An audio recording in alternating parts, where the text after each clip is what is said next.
मान के चलिए कि 2024 में अगर हम बैठे हुए हैं तो ये टेक्नोलॉजी को शुरू हुए कोई 10 से 12 साल ही हुए हैं। हो सकता है कि उनका हाथ RIRS में उतना साफ ना हो। तो आपको एक चीज देखनी कि जिन डॉक्टर के पास आप करवा रहे हैं और गाड़ी का ड्राइवर अगर इनएक्सपीरियंस्ड होगा तो मुश्किल रस्तों में वो फंस जाएगा और आपको भी फंसा देगा। चाइना वालों ने कॉपी करके अपने सस्ते लेजर्स डाल दिए हैं, सस्ते स्कोप डाल दिए हैं, वो 3-4 बार में खराब हो जाते हैं, पेशेंट की शरीर में ही खराब हो जाते हैं। पहले जो पुरानी टेक्नोलॉजी वाला फाइबर ऑप्टिक स्कोप है जिसके अंदर विजन उतना क्लियर नहीं होता था, या फिर आज के जमाने का चिप ऑन टिप स्कोप है। या आपको भी किडनी स्टोन्स हैं और आपने भी जब अपने डॉक्टर साहब को यूरोलॉजिस्ट को दिखाया है या इंटरनेट पे सर्च किया है तो एक टेक्निक के बारे में पता चला है, इसका नाम है RIRS। और आप बड़े कंफ्यूज्ड हैं कि मैं कैसे इसमें इनिशिएट करूं, कैसे मैं आगे जाऊं, कैसे मैं अस्पताल को चुनूं, क्या क्या चीजें मुझे देखनी चाहिए कि अगर जिस अस्पताल के अंदर मैं RIRS कराऊं और मैंने जो किस डॉक्टर से RIRS करवाना चाहिए। तो ये अगर आपके मन में शंका है तो इस वीडियो को पूरा अंत तक देखिएगा, क्योंकि आज हम बात करने वाले हैं कि RIRS प्रोसीजर करने से पहले अस्पताल और डॉक्टर को कैसे चुनें। नमस्कार, मेरा नाम है डॉक्टर दीपांशु गुप्ता। मैं यूरोलॉजिस्ट एंड्रोलॉजिस्ट हूं क्योरस्टोन के साथ। देखिए, जैसा आप RIRS के बारे में जानते होंगे, इसमें कोई कट नहीं आता, कोई चीरा नहीं आता है। पेशाब के रास्ते से एक पतली सी दूरबीन हम लेकर जाते हैं, किडनी तक उसे पहुंचाते हैं और लेजर से पत्थर को तोड़ देते हैं।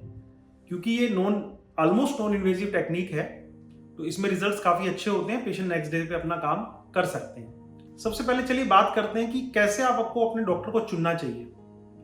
देखिए, RIRS एक जो टेक्नोलॉजी है ये काफी नई टेक्नोलॉजी है। ये मान के चलिए कि 2024 में अगर हम बैठे हुए हैं तो ये टेक्नोलॉजी को शुरू हुए कोई 10 से 12 साल ही हुए हैं। तो ये मान के चलेगा कि हर डॉक्टर जो कि किडनी स्टोन्स में डील करते हैं, ऐसा हो सकता है कि या तो वो इस टेक्नोलॉजी को सीख रहे हो या उनके पास इस टेक्नोलॉजी का एक्सेस ही ना हो। क्योंकि ट्रेडिशनल जो हॉस्पिटल्स हैं, गवर्नमेंट मेडिकल कॉलेजेस हैं, उनके अंदर अभी भी ये टेक्नोलॉजी आनी बाकी है।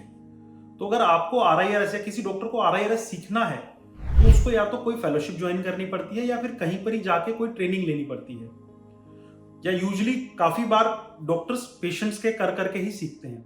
तो आपको डॉक्टर को सिलेक्ट करते हुए सबसे पहले ये देखना है कि वो डॉक्टर क्या RIRS में डील करते भी हैं या नहीं।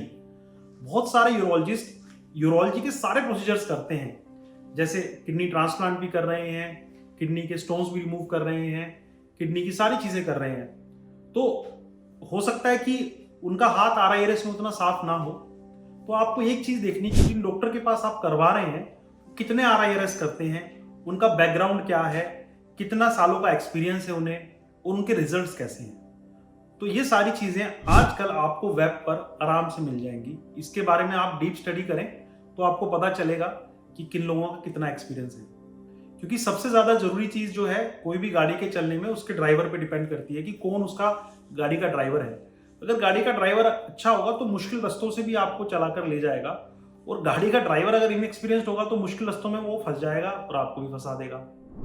डॉक्टर को चुनते समय सबसे पहले देखिए कि उनकी डिग्रियां क्या हैं, वो कितने सालों से यूरोलॉजी की प्रैक्टिस कर रहे हैं, कौन से मेडिकल कॉलेजेस से वो पढ़े हुए हैं, कितना उनको एक्सपीरियंस है, और पर्टिकुलरली अगर बात करें तो RIRS का कितना एक्सपीरियंस है। तो इन सब चीजों का ध्यान देना है। दूसरी बात हम करते हैं हॉस्पिटल की और इक्विपमेंट्स की। देखिए, दो ही चीजें हैं RIRS ट्रीटमेंट में, एक तो डॉक्टर जो कि आपका ड्राइवर है, और दूसरी आपकी गाड़ी जो कि हॉस्पिटल है और उसके इक्विपमेंट्स हैं। अगर आपकी गाड़ी थोड़ी खटारा है तो हो सकता है वो मुश्किल रास्तों में रुक जाए, खराब हो जाए या एक्सीडेंट हो जाए। तो आपने अस्पताल देखना है जिसके अंदर मॉड्यूलर OT हो, अच्छी OT हो, उसके अंदर इन्फेक्शन कंट्रोल रेट अच्छे से मॉनिटर होता हो, सारे प्रिकॉशंस लिए जाते हो इन्फेक्शन ना होने के। उसे यूजुअली हम अपनी भाषा में मॉड्यूलर OT बोलते हैं। उसमें सारा टेम्परेचर कंट्रोल रहता है OT के अंदर। यूजुअली इन्फेक्शन सबसे कम मॉड्यूलर OT के अंदर ही होता है।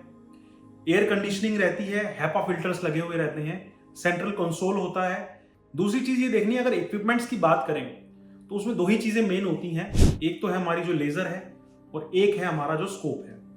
तो लेजर और स्कोप भी अलग अलग वेराइटीज के आते हैं, कोई इंडियन मेड भी आते हैं, कोई चाइना मेड भी आते हैं, कोई अफ्रीकन और कई अरब मेड भी आते हैं। तो तो उसमें आपने देखना है, ये जो टेक्नोलॉजी स्कोप की या लेजर की शुरू की गई थी वेस्टर्न कंट्रीज के द्वारा, जैसे कि जापान है, हमारा अमेरिका है, जर्मनी है, यूरोप है, वहां पे शुरू हुई थी।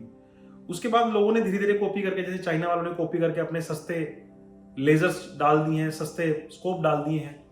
वो 3-4 बारी में ही खराब हो जाते हैं, पेशेंट के शरीर में ही खराब हो जाते हैं। उन स्कोप्स का इस्तेमाल करके तो खिलवाड़ी है एक तरीके से पेशेंट के शरीर के साथ।